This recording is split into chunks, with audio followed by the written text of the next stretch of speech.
He had billions in the bank, a heart made of stone, and an ego that could eclipse the sun. Julian Thorne thought people were disposable toys, playthings to be used and discarded for his amusement. When he walked into that restaurant, he saw a shy, trembling waitress and decided to ruin her life just to win a petty bet. He fired her for a joke. He laughed as she walked away, but he didn't know who she really was. He didn't hear the thunder rolling in the distance. When she turned back and whispered 6 final words to him, the smile was wiped from his face forever. Because sometimes the person serving your food is the one who holds the keys to your kingdom. Stick around, because you are about to witness the most satisfying takedown in corporate history. The rain battered the floor-to-ceiling glass windows of the Obsidian Lounge, the most exclusive restaurant in Manhattan. Inside, the air smelled of truffle oil, aged mahogany, and old money. It was the kind of place where a bottle of wine cost more than a Honda Civic, and the silence was heavy, broken only by the clinking of silver against fine china and the hushed whispers of power brokers making deals that would shift the stock market by morning. Elara Vance adjusted her apron for the 10th time that hour. Her hands were shaking. They always shook when she worked the VIP section. But tonight was different. The manager, Mr. Henderson, a man with a sweat-slicked forehead and a spine made of jelly, had warned the staff during the pre-shift lineup. "Julian Thorne is coming in tonight," Henderson had said, his voice dropping to a reverent whisper. "Table 1. If any of you mess this up, don't bother coming to the back office for your final check. Just leave." Julian Thorne. The name alone was enough to suck the oxygen out of the room. At 32, he was the CEO of Thorne Dynamics, a global conglomerate that swallowed smaller companies for breakfast.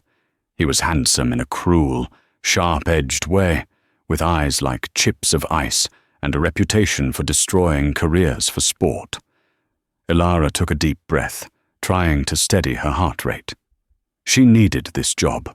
Her father's medical bills were piling up on the kitchen counter like a monument to their poverty. The treatment for his lung condition wasn't covered by insurance, and the Obsidian Lounge was the only place in the city where the tips were substantial enough to keep the wolves from the door. She just had to keep her head down, be invisible, and serve the food. "Elara!" Henderson hissed from the expo line. "Table 1. They're here. Water service. Now. And for God's sake, smile." Elara grabbed the crystal pitcher, the condensation cold against her palm. She walked out onto the floor, her shoes making no sound on the plush carpet. Table 1 was the best seat in the house, offering a panoramic view of the rainy city skyline. 3 men sat there. In the center was Julian Thorne. He was wearing a suit that cost more than Elara would make in 5 years. To his right was Sebastian Cross, his CFO and yes-man, a guy who laughed too loud at things that weren't funny. To his left was a man Elara didn't recognize, older, with a grey beard and a weary expression. As Elara approached, she caught the tail end of their conversation. "The merger is practically done, Marcus," Julian was saying, swirling a glass of amber liquid. "The board eats out of my hand. Once we acquire Vance Tech, we strip it for parts, fire the redundant staff, and absorb the patents. It's free money." Elara froze for a microsecond. Vance Tech. It was a common name, she told herself. Just a coincidence. "Water, gentlemen?" she asked, her voice soft. Julian didn't even look at her. He just tapped his glass with a manicured fingernail. "Sparkling. And make sure it's chilled to exactly 40 degrees. If I see ice floating in it, I'll have a fit." "Of course, sir," Elara said. She poured the water with practiced precision, ensuring not a single drop splashed onto the pristine white tablecloth. Sebastian leaned in, a nasty grin playing on his lips. "So, Julian, About that wager we made in the elevator. Julian finally looked up. His eyes landed on Ilara, not seeing a person, but an object, a prop. He scanned her nervous posture, her frayed cuffs, the way she bit her lip. "The wager?" Julian asked, a cruel glint appearing in his eyes. "You said you could ruin anyone's night within 5 minutes," Sebastian chuckled. "I bet you 10 grand you can't make the staff cry before the appetizers arrive. This one looks fragile." The older man, Marcus, frowned. "Julian, let's focus on business. The acquisition—" "Hush, Marcus. All work and no play makes Julian a dull boy," Julian drawled. He turned his body fully toward Ilara, who had finished pouring and was trying to back away. "Excuse me, sweetheart?" Ilara stopped. "Yes, sir. Is everything all right?" "No," Julian said, his voice dropping to a dangerous baritone. "It's not. What is your name?" "Ilara, sir." "Ilara." He tasted the name like it was bad wine. "Tell me, Ilara, do you enjoy your job?" Yes, sir. I'm grateful for it." Julian looked at Sebastian and winked. "Grateful. That's quaint. You know, Ilara, I come to places like this to avoid the smell of desperation. But you—" He wrinkled his nose theatrically. "You reek of it. It's disturbing my appetite." Ilara felt the blood drain from her face. The restaurant went silent around them. I apologize, sir. I can send over another server if—" "Oh, no," Julian interrupted, leaning back in his leather chair. "I don't want another server. I want to be entertained." He picked up his water glass, looked at it for a second, and then deliberately opened his hand. Crash. The crystal shattered against the floor. Water soaked into the expensive carpet and splattered onto Julian's polished Oxfords. Ilara gasped, instinctively reaching for a napkin. "Oh my God, sir, Look what you did!" Julian shouted, his voice booming through the dining room. He stood up, feigning outrage. "Are you incompetent? You threw water on me." "I didn't," Ilara stammered, tears pricking her eyes. "You dropped it! Sir, please!" "Liar," Julian sneered. He snapped his fingers. "Manager, get over here, now!" Mr. Henderson appeared out of thin air, his face pale. Mr. Thorne, I am so terribly sorry. What happened?" "This incompetent girl threw a glass of water at me because I told her the order was wrong," Julian lied smoothly.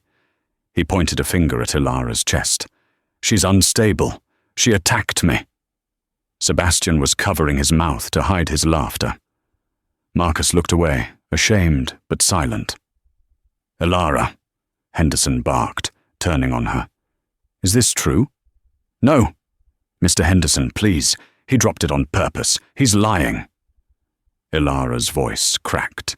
The humiliation was burning her skin. Everyone was staring.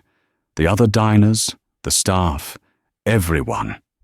Julian stepped closer to Henderson, towering over the small manager. "I spend $500,000 a year entertaining clients in this city, Henderson. If she is still employed here in 30 seconds, I will buy this building, evict you, and turn it into a parking lot. Do you understand me?" Henderson didn't hesitate. He didn't look at the security cameras. He didn't ask for Ilara's side of the story. He looked at the billionaire, and he bowed. "Ilara," Henderson said coldly, "you're fired. Get your things and get out. Now." The silence that followed the firing was deafening. Ilara stood there, her hands trembling by her sides. She looked at Henderson, a man she had worked for tirelessly for 2 years, covering shifts, working holidays, never complaining. He wouldn't even meet her eyes. Then she looked at Julian. He was smirking. It wasn't just a smile, it was a look of pure, unadulterated victory. He reached into his jacket pocket, pulled out a thick wad of cash, crisp $100 bills, and tossed them onto the wet floor at her feet. "Here," Julian said, his voice dripping with condescension. For cab fare. And maybe a cooking class, so you can learn to be useful somewhere else. Though I doubt it. Sebastian burst out laughing. That's 10 grand, Julian. You did it in 3 minutes. Elara looked down at the money. It was more than she made in a month. She could pick it up. She needed to pick it up. Her father needed medication. The rent was due on Tuesday. The logical part of her brain screamed at her to swallow her pride, kneel on the wet carpet, and take the money. But then she thought of her father. He was a sick man, yes, but he was a proud man. He had taught her that dignity wasn't something you could buy, but it was something you could sell. And once you sold it, you never got it back. Slowly, Elara looked up. The tears that had threatened to fall were gone. In their place was something cold and hard. A steel shutter had come down behind her eyes. She stepped over the money. "I don't want your money, Mr. Thorne," she said. Her voice was quiet, but it carried through the silent room. Julian raised an eyebrow. "Excuse me?" "I said keep it," Elara said, her voice gaining strength. "You clearly need it more than I do." Julian laughed, a harsh, barking sound. "I need it? Sweetheart, I could buy your entire bloodline with the interest my accounts earned while I was sitting here." "Money isn't what you're lacking," Elara said. She took off her apron, folded it neatly, and placed it on the table next to the spilled water. "You lack humanity. You think because you sit in a high chair and wear expensive suits, you're a king. But you're just a bully with a bank account." Henderson stepped forward, panic in his eyes. "Elara, leave, immediately, or I'm calling security." Elara ignored him. She kept her eyes locked on Julian. She saw the flicker of annoyance in his gaze. He wasn't used to the help talking back. He wasn't used to the pawns moving on their own. "You mentioned Vance Tech earlier," Elara said softly. The room seemed to drop in temperature. Julian's smirk faltered for a fraction of a second. "What were you doing? Eavesdropping? That's corporate espionage, little girl. I could have you arrested." "You said you were going to strip it for parts," Elara continued, her voice steady. "Fire the stuff. Absorb the patents." "So what?" Julian stepped closer, invading her personal space. "It's business. Something a tray carrier wouldn't understand." Elara leaned in, matching his intensity. She wasn't trembling anymore. She looked at him with a strange mix of pity and finality. "My name is Elara Vance," she whispered. Julian froze. He blinked. "Common name means nothing." "Maybe," Elara said. She reached into her pocket, not for a weapon, but for an old, battered smartphone. She tapped the screen once and held it up. It wasn't a recording. It was a live countdown clock. It read, "Zo. "What is that?" Julian demanded. "That," Elara said, her voice echoing slightly as she stepped back toward the door, "was the deadline for the silent proxy vote on the Vance Tech Board of Directors.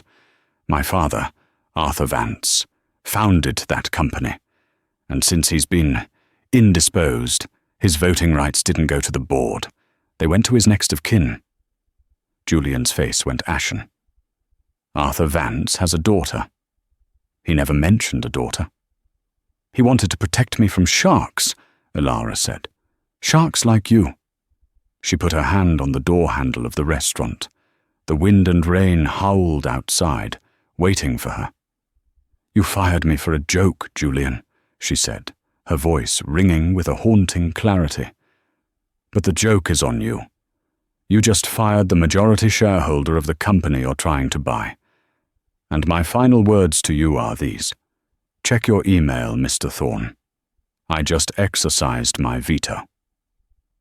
She pushed the door open and walked out into the storm, leaving Julian Thorne standing in a puddle of water, staring at the empty space where the helpless waitress had stood. For a moment, Nobody moved. Then, the sound of a single notification pinged from Julian's jacket pocket. Then Sebastian's phone pinged. Then Marcus's. It sounded like the tolling of a bell. Julian's hand shook as he reached for his phone. Julian Thorne stared at the screen of his iPhone 15 Pro Max as if it were a venomous snake coiled to strike. The notification was from his chief legal officer, but the subject line was forwarded directly from the corporate governance server of Vance Tech. Subject: Urgent proxy vote exercised. Merger rejected. Julian's thumb hovered over the screen, his breath catching in his throat. He unlocked the phone, his eyes scanning the legal jargon that followed. Pursuant to Article 14, Section B of the Vance Tech Corporate Charter, the Class A shareholder, Ilara Marie Vance, has exercised her majority voting rights. The proposed acquisition by Thorne Dynamics is formally rejected. Furthermore, a motion of no confidence has been filed against the current acting board for failure to disclose hostile intent. It's a bluff, Sebastian stammered, looking over Julian's shoulder, his face draining of color. It has to be. A waitress. Come on, Julian. She was serving us tap water 2 minutes ago. She's probably an actress hired by a competitor to rattle you. Marcus, the older man with the grey beard, was already tapping furiously on his iPad. He wasn't laughing. He wasn't in denial. He was looking at real-time data. It's not a bluff, Julian, Marcus said, his voice heavy with doom. He turned the screen around. Look at the SEC filing. It just hit the Edgar database 10 seconds ago. Ilara Vance, daughter of Arthur Vance, assumes full control of voting shares, effective immediately. The timestamp matches the moment she walked out that door. Julian felt the room spin. The smell of the expensive truffle risotto on the table suddenly made him nauseous. He looked up at Mr. Henderson, the manager, who was still wringing his hands, looking back and forth between the door and the billionaire. "Mr. Thorne," Henderson squeaked. Is there a problem? Should I call the police on her?"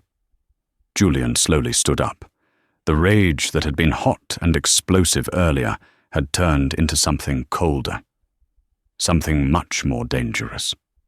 He walked up to Henderson until he was inches from the manager's sweating face. "You fired her," Julian whispered. Henderson blinked, confused. Yes, sir, as you commanded. I threw her out immediately." "You fired the woman holding the keys to a $4 billion merger," Julian said, his voice rising to a shout that cracked the polite atmosphere of the restaurant wide open. "You imbecile! You absolute moron! You just kicked out the only person in this city who can save my stock price." I didn't know," Henderson wailed. "Get out of my sight," Julian roared. "If I see your face again, I'll ensure you never work in a lemonade stand, let alone a restaurant." Henderson fled toward the kitchen, nearly tripping over a busboy. Julian turned back to his table. "Marcus, get the car. Sebastian, call legal. Tell them to freeze everything. We need to stop that filing from processing." "We can't stop it, Julian," Marcus said, packing his briefcase with calm resignation. "The deadline was 8:00 p.m. It's 8:02 p.m. The ink is dry. The merger is dead." "Nothing is dead until I say it's dead." Julian grabbed his coat. "Where did she go? She can't have gone far. She's on foot in a storm." He ran toward the exit of the Obsidian Lounge, ignoring the startled gasps of the other diners. He burst out the front doors into the torrential downpour. The street was a blur of grey rain and yellow taxi lights.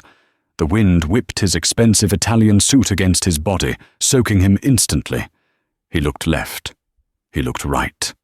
He scanned the sidewalks for the slight figure in the black waitress uniform. But the street was empty of pedestrians. The storm had driven everyone inside. Julian Thorne stood alone on the sidewalk, the rain mingling with the cold sweat on his brow. He had just lost the biggest deal of his career. But worse than that, he had been humiliated. He had been played. And the worst part? He remembered the look in her eyes. She hadn't been angry. She hadn't been screaming. She had looked at him with disappointment. Elara Vance, he muttered to the rain. His phone buzzed again. It was a notification from Bloomberg News. The headline flashed across his wet screen. Breaking. Mystery Iris. Blocks Thorn, Dynamics takeover. Thorn stock plummets 12% in after-hours trading. Julian gripped the phone until his knuckles turned white. This wasn't just a rejected deal anymore. This was war.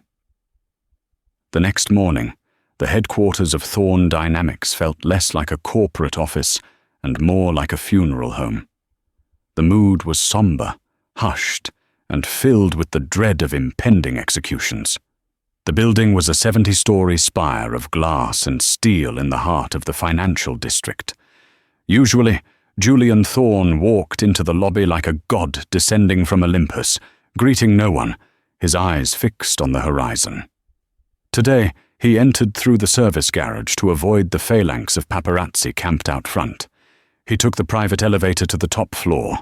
When the doors opened, his executive assistant, a sharp woman named Sarah, was waiting with a cup of black coffee and a look of terror. "The board is already in the conference room, Mr. Thorn," she whispered. "Silas Graves is there." Julian stopped. "Silas is here. In person?" "Yes, sir. He flew in from London overnight." Silas Graves was the chairman of the board.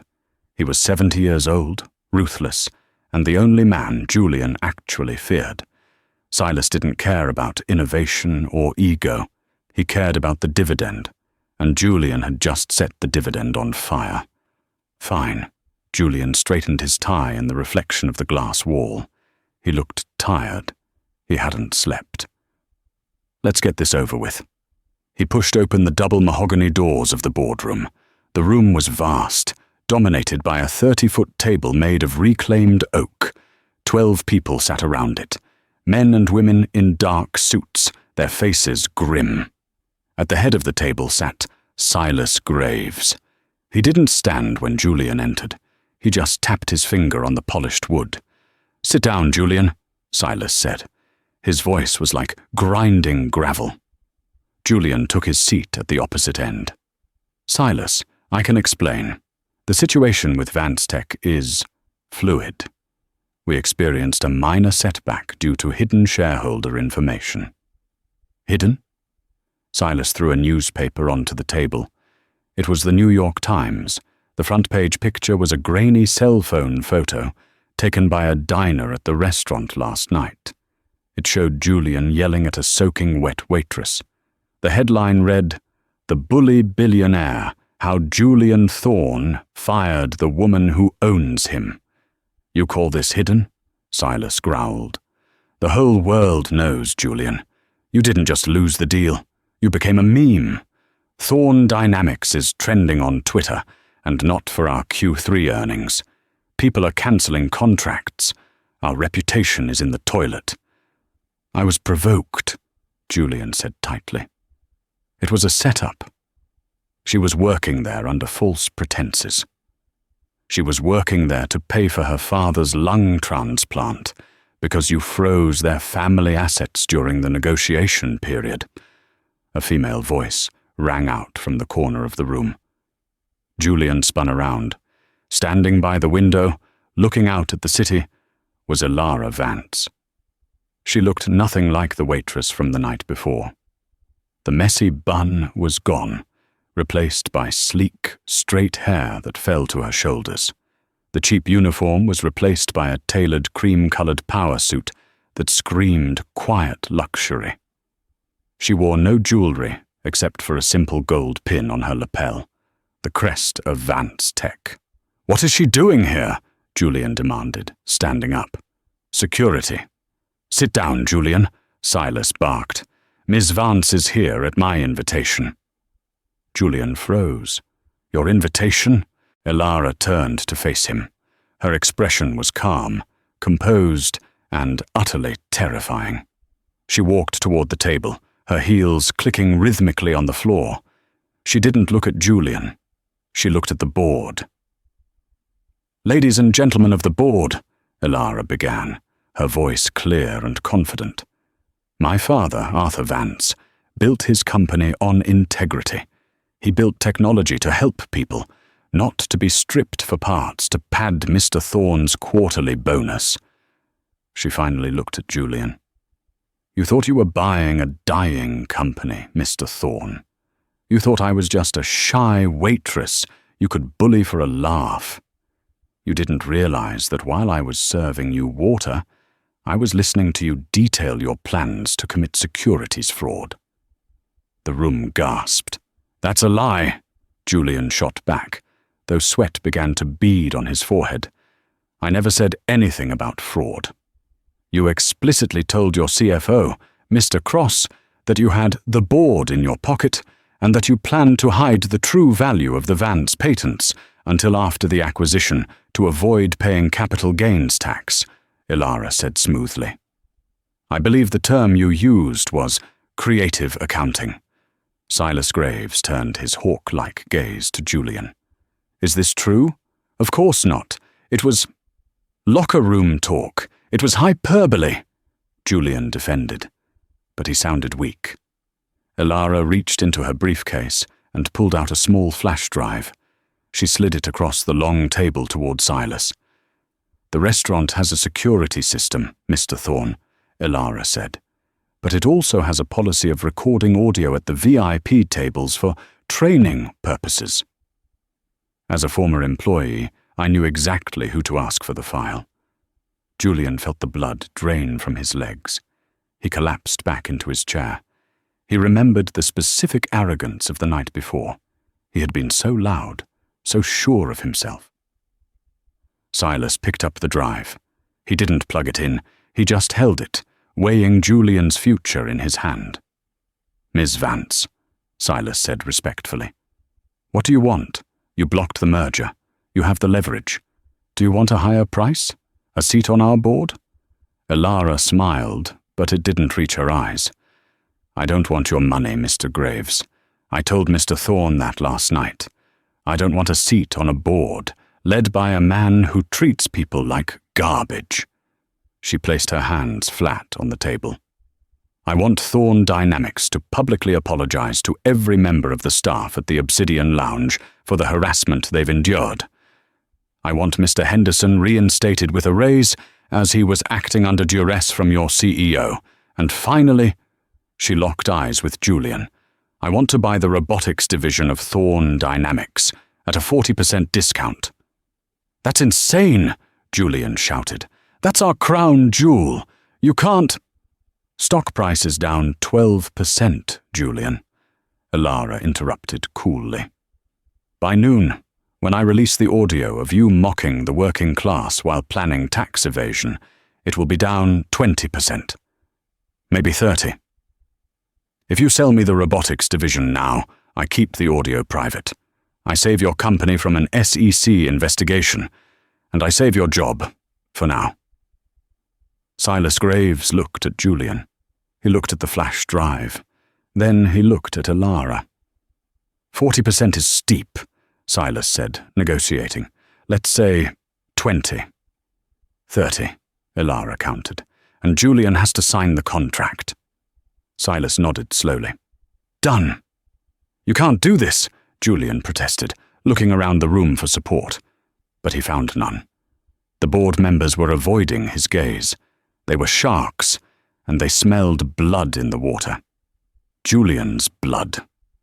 "Draft the papers," Silas ordered the legal team.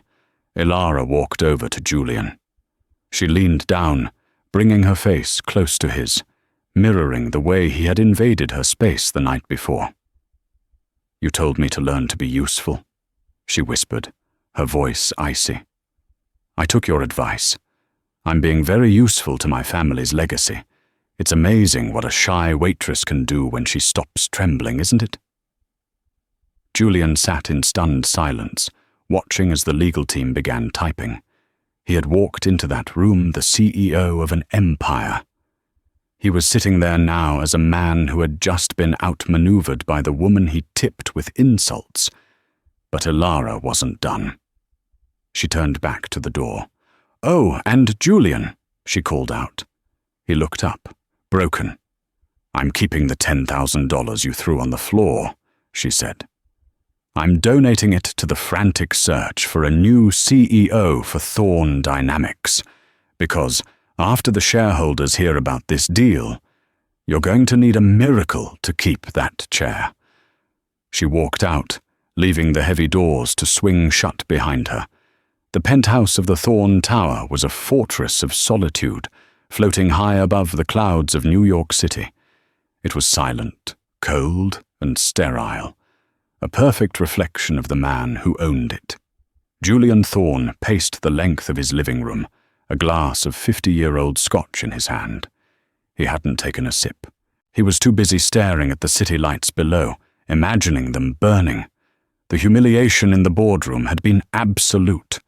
He had been stripped of his dignity, forced to sign away a key asset, and blackmailed by a woman he had dismissed as a servant. The image of Ilara Vance's face, smug, composed, superior, was branded onto the back of his eyelids. He threw the glass against the fireplace. It shattered, the amber liquid hissing as it hit the hot embers. "I won't let her win," Julian growled to the empty room. "I will not be beaten by a girl who smells of dish soap."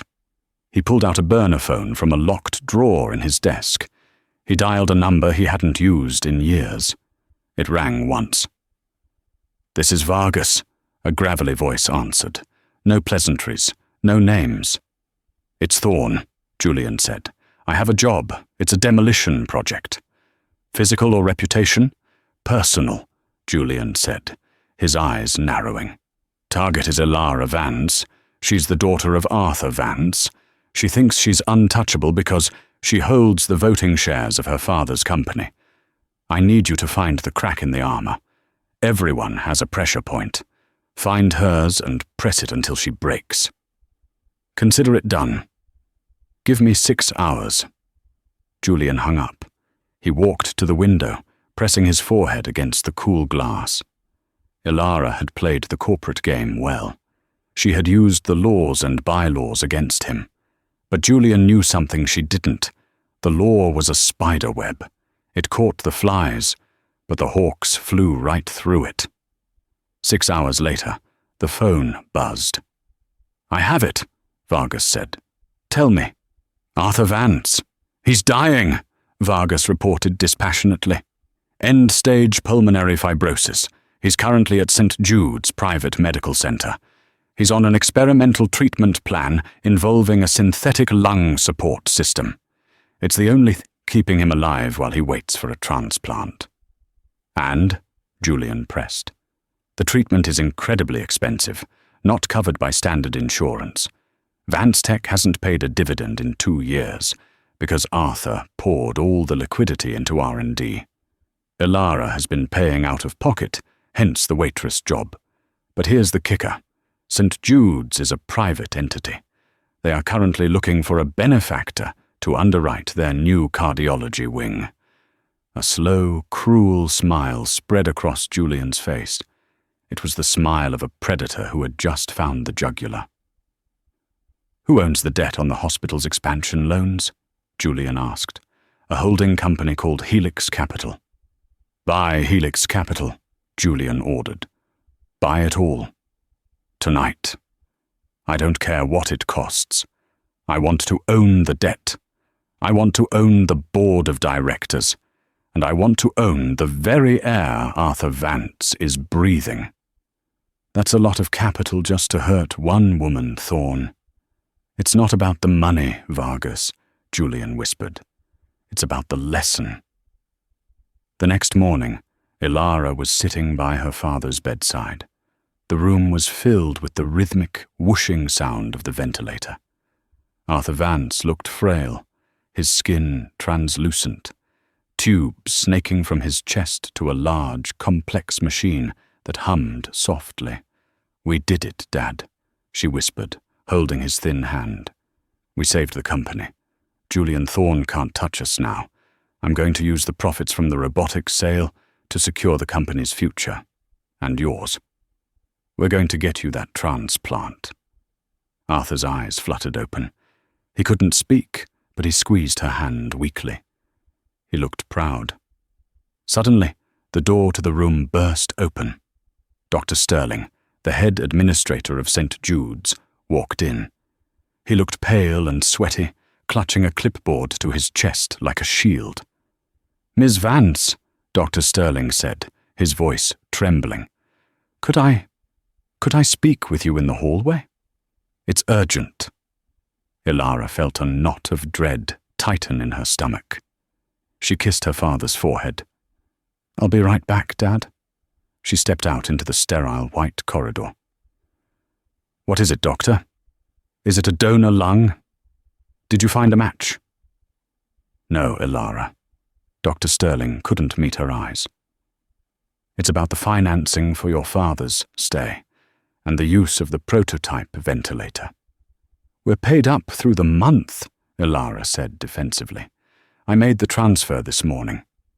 The hospital has undergone a restructuring of ownership regarding our specialized equipment leasing," Dr. Sterling stammered.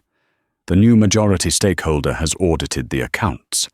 They've determined that the prototype ventilator is proprietary technology that cannot be used on non-affiliated patients without a massive licensing fee." "What are you talking about?" Ilara demanded, her voice rising. "My father helped design that machine. You can't just take it away. He needs it to breathe." "We received a directive 10 minutes ago," Dr. Sterling said, wiping sweat from his brow. "Unless a licensing fee of $2 million is paid immediately, we are legally required to disconnect the device and transfer Arthur to standard palliative care." "Standard palliative care?" Ilara gasped. "That's a death sentence for him. He won't last an hour." "I know," the doctor whispered. "I'm so sorry. But my hands are tied. The new owner is adamant." "Who?" Ilara hissed, grabbing the doctor's lapels. "Who is the new owner?" Before Dr. Sterling could answer, the elevator doors at the end of the hall pinged open. Julian Thorne stepped out. He wasn't wearing a suit today. He was wearing a casual black cashmere sweater and dark jeans, looking like he was going for a stroll in the park. He was flanked by 2 large security guards.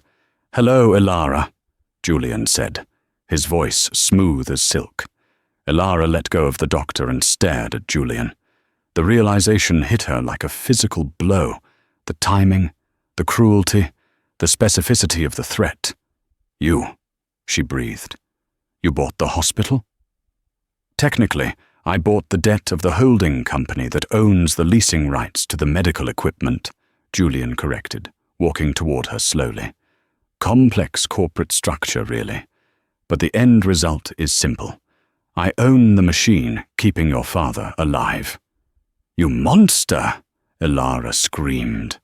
She lunged at him, but one of the security guards caught her arm easily, holding her back. "He's a sick old man. This has nothing to do with him." Julian stopped just out of her reach. He looked at her struggling, his eyes devoid of empathy. "It has everything to do with him," Julian said calmly, "because he is your weakness. You humiliated me, Ilara. You took my robotics division. You made me look like a fool. Did you really think I would just roll over and die?" "I'll go to the press," Ilara yelled, tears streaming down her face. "I'll tell everyone what you're doing." "Go ahead," Julian shrugged. "By the time the article is published, by the time the outrage cycles through social media, the machine will be off. Your father will be gone." Ilara went limp in the guard's grip. The fight drained out of her, replaced by a cold, suffocating terror. She looked at the door to her father's room. She could hear the machine beeping. "What do you want?" she whispered. Julian smiled. "Now we're negotiating." Julian gestured for the guard to release her. Elara stumbled back, rubbing her arm. But she didn't run. She couldn't run. The terms are simple, Julian said, pulling a folded document from his back pocket. You will sign over the voting rights of Vance Tech to Thorn Dynamics immediately. You will return the robotics division for a nominal fee of $1. And you will sign a sworn affidavit stating that the audio recording you threatened me with was a fabrication created by AI deepfake technology. Elara stared at the paper. It was a total surrender. It was the destruction of her father's legacy. It was giving a tyrant absolute power. If I sign this, Elara said, her voice shaking, you destroy everything my father built. But I save the man himself, Julian countered. If you sign, the licensing fee is waived. Arthur stays on the machine. I'll even pay for the transplant when a donor is found. I'll give him the best care money can buy. He stepped closer, his voice dropping to a conspiratorial whisper. It's a simple choice, Elara. The legacy or the life?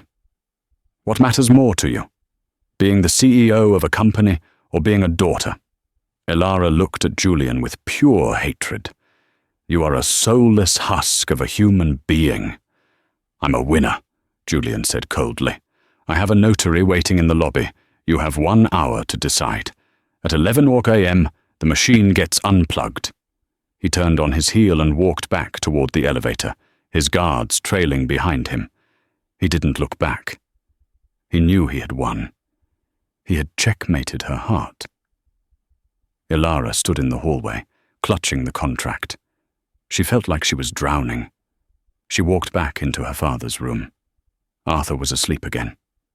He looked so peaceful. She couldn't let him die. Not like this. Not for a company. She sat in the chair, took a pen from her purse, and hovered it over the paper. Her hand was shaking so violently she couldn't make a mark. I have to do it, she thought. I have to save him. Don't sign it. The voice came from the doorway. It wasn't a nurse. It wasn't a doctor. Elara looked up. Standing there, looking nervous and looking over his shoulder, was Sebastian Cross, Julian's CFO, the man who had laughed at her when she spilled the water. Elara stood up, defensive. What are you doing here? Did he send you to gloat? No, Sebastian said quickly, stepping into the room and closing the door behind him. He looked terrible. His eyes were bloodshot, his tie crooked. He doesn't know I'm here. If he finds out, I'm dead. Professionally, and maybe literally. Why are you here? Because there's a line, Sebastian said, his voice thick with guilt. There's a line between being a shark and being a monster. I've done a lot of bad things for Julian. I've cooked books. I've crushed unions. I've ruined lives. But this, he gestured to the sleeping old man. Holding a dying man hostage? Cutting off his life support? That's not business. That's murder. Elara looked at him, wary. So, what can you do? He owns the debt. He owns the debt, Sebastian nodded. But he bought it using funds from the Thorn Employee Pension Fund. Elara's eyes widened. What? He was in a rush, Sebastian explained, speaking rapidly. He needed liquid cash fast to buy Helix Capital overnight. He didn't have time to liquidate his personal assets, so he dipped into the pension fund. It's highly illegal. It's embezzlement. Federal prison time. Can you prove it? Elara asked, her heart starting to race. Sebastian reached into his jacket and pulled out a thick manila envelope. I'm the CFO. I processed the transfer because I was too scared to say no. But I kept the receipts, the digital trail. It's all here. He handed the envelope to Elara. Why are you giving me this? Elara asked. You're implicating yourself. I'm turning state's witness, Sebastian said grimly. I'd rather do 2 years in minimum security for cooperating than spend the rest of my life knowing I helped kill your father. Besides, Julian treats me like a dog. I'm tired of being the dog." He checked his watch. "You have 40 minutes left. If you show him this, he won't care. He's too arrogant. He thinks he can buy his way out of court." "So what do I do?" Elara asked. "You don't show it to him," Sebastian said, a dark glint in his eye. "You show it to the only person Julian is actually afraid of." "Silas Graves," Elara realized. "Silas is in the city," Sebastian confirmed. "He's at the Thorn Dynamics HQ right now, trying to do damage control. If you get this to him, Julian is finished, not just fired, destroyed." "But I can't leave," Elara said, looking at her father. "If I'm not here at 11, Julian pulls the plug. "I'll stay," Sebastian said. He sat down in the chair Elara had vacated. He looked at Arthur Vance. "I'll stand in front of that machine. If Julian's goons try to touch it, they'll have to go through me. I'm a corporate officer of Thorn Dynamics. If they touch me, it's assault on a superior. It'll buy you time." Elara looked at Sebastian. She saw fear in his eyes, but also resolve. He was trying to redeem himself. "Thank you," she whispered. "Run," Sebastian said. "Run like hell." Elara grabbed the envelope and sprinted out of the room. She didn't wait for the elevator. She hit the stairwell, taking the steps 3 at a time. She burst out into the street. It was still raining, a cold, grey drizzle. She hailed a cab, throwing herself into the back seat. "Financial district," she yelled. "Thorn Tower, and drive like the police are chasing you." She looked at her phone. 10:25 a.m. 35 minutes. She had 35 minutes to cross Manhattan in morning traffic, break into the most secure building in the city, and convince the chairman of the board to execute his own CEO. Elara clutched the envelope to her chest. "Hold on, Dad. Just hold on." 10:48 m. The taxi screeched to a halt 3 blocks away from Thorn Tower. A gridlock of delivery trucks and angry commuters had turned the street into a parking lot. "I can't go no further, lady," the driver yelled over the sound of honking horns. Elara didn't argue. She threw a $50 bill at him and scrambled out of the car. The rain had turned into a deluge. Her heels slipped on the wet asphalt, and she stumbled, scraping her knee. She kicked off the expensive shoes. She didn't need them. She needed speed. She ran barefoot through the puddles, the manila envelope tucked inside her jacket to keep it dry. Her breath tore at her lungs. She dodged pedestrians, jumped over puddles, and weaved through traffic. 10:52 a.m. At St. Jude's Hospital, the air in Arthur Vance's room was thick enough to choke on. Julian Thorne stood by the window, checking his Patek Philippe watch. He looked bored. 8 minutes, Sebastian, Julian said, not turning around. "You're sweating. You know, loyalty is a commodity. You just devalued yours to 0. Sebastian Cross stood in front of the life support machine, his arms crossed. He was shaking, but his feet were planted. "I'm not moving, Julian, and neither is this machine." "You think you can stop me?" Julian chuckled, turning around. He signaled to his 2 security guards. "Remove Mr. Cross. Try not to break too many bones, but if he resists, well, accidents happen." The guard stepped forward. Sebastian braced himself. He was an accountant, not a fighter. He closed his eyes, waiting for the impact. 10:55 a.m. Elara burst through the revolving doors of Thorn Tower. She was soaked, her hair plastered to her face, her feet bleeding and dirty. The pristine marble lobby went silent. "Stop right there," the head of lobby security shouted, stepping in her path. "Miss Vance, you are on the ban list. You need to leave." "I need to see Silas Graves," Elara gasped, holding up the envelope. "I have evidence of a felony." "I don't care what you have," the guard said, reaching for his radio. "Escort her out." Elara looked at the elevator bank. It was 50 feet away. She would never make it. Then she saw him, Mr. Henderson. The manager of the Obsidian Lounge was walking out of the building, carrying a box of his personal belongings. He had been fired that morning, just as Julian had threatened. He looked defeated. "Mr. Henderson!" Elara screamed. Henderson looked up. He saw the girl he had fired. He saw the desperation in her eyes, and he saw the security guards closing in on her. Henderson dropped his box. He didn't think. He just acted.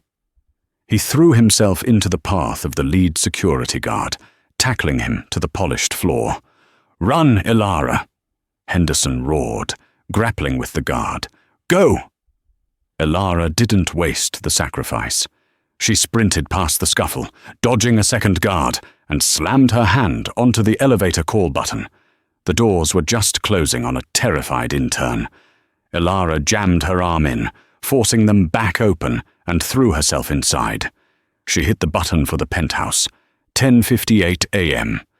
Sebastian was on the floor of the hospital room, his lip split, his ribs aching. The guards had been efficient. Julian stepped over him, adjusting his cuffs. He walked to the machine. The steady beep. Beep. Beep of Arthur's heart monitor filled the room. "A deal is a deal," Julian whispered to the unconscious man. "Your daughter made her choice." He reached for the main power cord. 10:59 a.m. The elevator doors dinged on the top floor. Elara flew out, ignoring the receptionist, and kicked open the double doors to the chairman's office. Silas Graves was on the phone. He looked up, startled, as a wet, barefoot whirlwind stormed into his sanctuary. "Elara!" Silas stood up. "What is the meaning of—" "He stole it!" Elara screamed, slamming the damp envelope onto his desk. "Julian stole the pension fund. He emptied it to buy the hospital debt. Look at the timestamps. Look at the account numbers." Silas froze. The pension fund was sacred. It was the third rail of corporate finance. He ripped the envelope open. His eyes scanned the documents Sebastian had printed. His face went from annoyed to purple with rage in 3 seconds. "That son of a—" Silas grabbed his desk phone. He didn't dial a secretary. He dialed the override code for the hospital's administration, a direct line he kept for emergencies. 11:10 a.m. Julian's hand was on the plug. He pulled. The plug came out of the wall. The machine went silent. The whoosh of the ventilator stopped. "No." Sebastian groaned from the floor. Arthur's chest stopped rising. Suddenly, Julian's phone rang. It was a jarring, loud ringtone in the deathly silence. Julian smiled. He assumed it was Elara calling to beg. He plugged the machine back in, just to be cruel, to give the man a few more seconds of air so he could negotiate. The machine whirred back to life. Arthur took a ragged breath. Julian answered the phone. "Changed your mind, sweetheart? Don't you move a muscle, you thief." It wasn't Elara's voice. It was the voice of Silas Graves, and it sounded like the voice of God. Julian's smile vanished. "Silas? Speakerphone," Silas commanded. "Now." Julian's hands trembled as he put the phone on speaker. "Am I on?" Silas asked. "Yes," Julian whispered. "Julian Thorne," Silas's voice boomed through the hospital room. "As chairman of the board, I am invoking Article 25 immediately. You are relieved of your duties as CEO effective this second. Security is on its way to the hospital. If you touch that machine again, if you even look at it wrong, I will personally ensure you spend the next 20 years in a cell so small you have to sleep standing up." Julian dropped the phone. He looked at the door. 2 police officers stood there. Behind them was Dr. Sterling. "Mr. Thorne," the officer said, stepping forward with handcuffs, "we have a warrant for your arrest regarding wire fraud, embezzlement, and attempted manslaughter." Julian looked at Sebastian, who was pulling himself up from the floor, wiping blood from his mouth. Sebastian grinned through the pain. Checkmate, Sebastian wheezed. 2 weeks later. The sun was shining over Manhattan, drying up the memory of the storm. Elara Vance walked into the boardroom of Thorne Dynamics. She wasn't wearing the waitress uniform. She wasn't wearing the panic of a daughter. She was wearing a navy blue executive suit. Silas Graves sat at the head of the table. Sebastian Cross sat to his right. He had been reinstated as CFO after his testimony and promoted to Chief Ethics Officer. Ms. Vance? Silas nodded respectfully. Thank you for coming. Mr. Graves, Elara replied, taking a seat. How is the restructuring going? It's chaotic, Silas admitted. But with the robotics merger, we're stabilizing, and thanks to your father's recovery, investor confidence is high. Arthur was awake. He had received the transplant 3 days ago, funded entirely by a generous anonymous donation from the Thorne corporate accounts, a parting gift Silas had authorized. He was going to live. I'm not here for business today, Elara said. I'm here because you said he wanted to see me. Silas sighed. He's in the holding room downstairs. His lawyers are trying to cut a plea deal. He refuses to sign anything until he speaks to you. He says he has unfinished business. Let him in, Elara said. The doors opened. Julian Thorne walked in. He looked different. The arrogance was still there, but it was cracked. He was wearing a cheap suit. His assets had been frozen. He looked tired, thinner, and significantly less like a god. He was handcuffed, flanked by a federal marshal. Julian sat opposite Elara. He looked at her with a mixture of hatred and grudging respect. You ruined me, Julian said. His voice was hoarse. You ruined yourself, Julian, Elara replied calmly. I just turned on the lights. I built this company, Julian spat. I made it a titan, and you handed it over to dinosaurs like Silas. You used this company, Elara corrected. You used people. You treated Sebastian like furniture. You treated Mr. Henderson like dirt. You treated me like a joke. Julian leaned forward, the chains of his handcuffs rattling on the table. I want to know one thing. That night at the restaurant, when you walked away, you knew, didn't you? You knew you were going to take it all. I didn't want to take anything, Elara said. I just wanted to serve tables and pay my bills. You forced my hand. Julian laughed, a bitter, hollow sound. Well, congratulations. You won. I'm going to prison. You're rich. Is it enough? Does it feel good? Elara stood up. She walked around the table until she was standing right behind him. She leaned down, just as he had done to her in the restaurant, just as he had done in the boardroom. You asked for my final words, Julian, she whispered. Julian stiffened. You fired a waitress because you thought she was weak, Elara said softly. You tried to kill a father because you thought he was a liability. But you forgot the most basic rule of the service industry. She walked to the door and placed her hand on the handle. She looked back at him, her eyes blazing with cold fire. The customer is always right, until they can't pay the bill. She opened the door. And Julian? Your bill is due. She walked out. Julian Thorne sat in the silence, the words echoing in his head. The marshal grabbed his shoulder. Let's go, Mr. Thorne. Transport is waiting. As they led him away, Julian looked out the window. He saw a billboard for Vance Tech Robotics.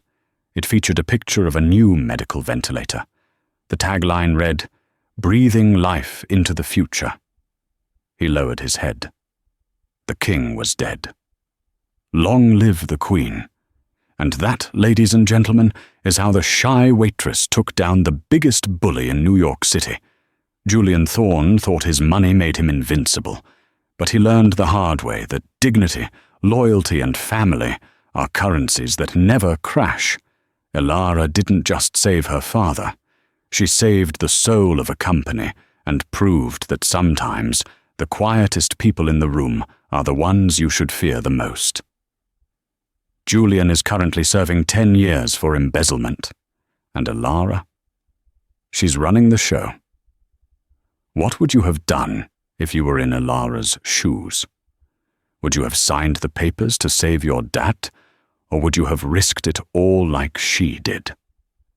Let me know in the comments below. If you enjoyed this story of karma and justice, please smash that like button. It really helps the channel. And don't forget to subscribe and hit the bell icon so you never miss a new story. Thanks for watching, and I'll see you in the next video.